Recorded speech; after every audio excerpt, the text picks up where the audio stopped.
Image copyright Getty Images. Christine Keeler found herself at the center of an affair that rocked the British establishment.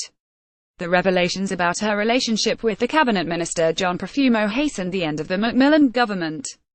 The resulting scandal, involving allegations of espionage and prostitution, and a dramatic court case, saw her pilloried in the tabloid press.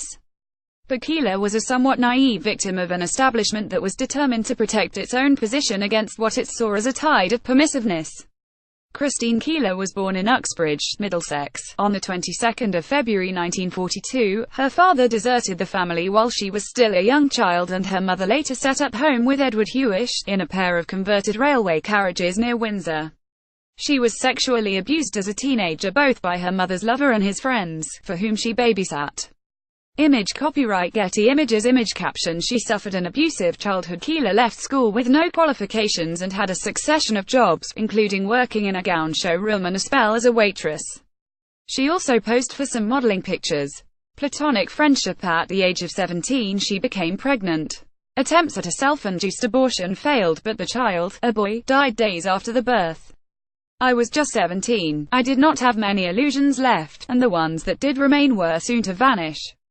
Keeler found a job in Murray's, a Soho nightclub, where she served drinks and posed semi-naked on the stage. She also befriended another model, Mandy Davies. When we weren't on stage, we were allowed to sit out with the audience for a hostess fee of £5, she later wrote. By her own account she, like a number of the girls, had sexual relationships with the club's clients, although it was officially forbidden by the management. Image copyright Getty Images. Image caption: Her relationship with Stephen Ward was platonic. It was at Murray's that she met Stephen Ward, an osteopath who had a client list that included a number of rich and important people, including the former Conservative MP Viscount Astor. Keeler moved into Ward's flat, although the couple maintained a platonic friendship.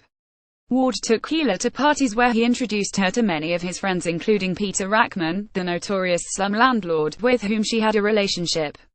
Ward and Keeler were also frequent attendees at weekend parties at the Astors' Cliveden estate in Buckinghamshire. Dismissed at one of these events, on 8 July 1961, Keeler, splashing in the swimming pool, caught the attention of John Profumo, then Secretary of State for War. Profumo, who was married to the actress Valerie Hobson, was seen as one of the government's rising stars. He kept in touch with Keeler and the pair had a brief affair. Also at the party was Eugene Ivanov, assistant naval attaché at the Soviet embassy, who was friendly with Ward. Image copyright Getty Images. Image caption: John Profumo, here with his wife Valerie Hobson, was seen as a rising political star. Keeler later claimed she had been sleeping with Ivanov at the same time as she was having an affair with Profumo, but many commentators have since dismissed her account. She had also been having relationships with two other men, Lucky Gordon and Johnny Edgecombe. Gordon and Edgecombe quarreled bitterly over Keeler, resulting in Edgecombe firing shots at a flat where Keeler was hiding. The subsequent police investigation led the press to take an interest, and reporters soon learned of Keeler's relationship with Profumo. No impropriety suspicions that Keeler had obtained secrets from Profumo and passed them to Ivanov led Labour to decide the whole matter was a security issue. With the press unwilling to risk a libel suit by publishing the story, Labour MP George Wigg used parliamentary privilege to accuse Profumo of having an affair with Keeler. Profumo was forced to come to the house where he denied having sexual relations with Keeler. Image caption: Stephen Ward was not destined to hear the verdict at his trial. Miss Keeler and I were on friendly terms, he told fellow MPs. There was no impropriety whatsoever in my acquaintanceship with Miss Keeler. Meanwhile, Keeler had testified at the trial of Lucky Gordon, who she claimed had assaulted her. He was jailed for 3 years. On the 5th of June, Profumo resigned as Secretary of State for War, having admitted that he had lied to the House of Commons about his relationship with Keeler. Perjury. Stephen Ward was arrested and accused of living on Keeler's immoral earnings. His trial began at the Old Bailey in July 1963. Image caption: Mandy Davies was, with Keeler, a key witness in Ward's trial in what the writer Ludovich Kennedy described as a blatant miscarriage of justice. Ward was convicted following a devastating summing up by the trial judge.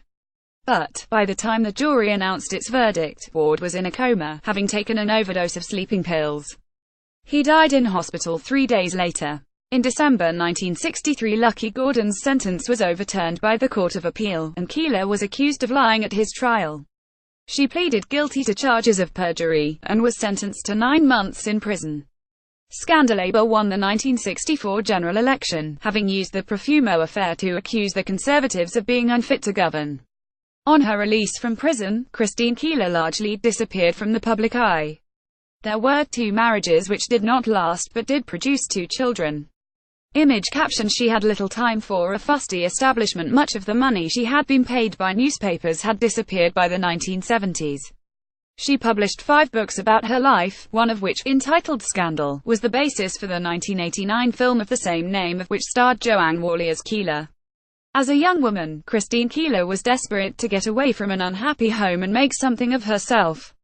She had little time for the fusty morals of a traditional establishment class. Unfortunately for her, that class was desperate to maintain its influence in a country about to experience the dawn of the huge social changes of the 1960s. That establishment was aided and abetted by a tabloid press, desperate to expose scandal, even where it didn't exist, just to maintain circulation. They wanted to hear about the sex, of course, she once said bitterly. But not the rest. No one wanted to hear the rest.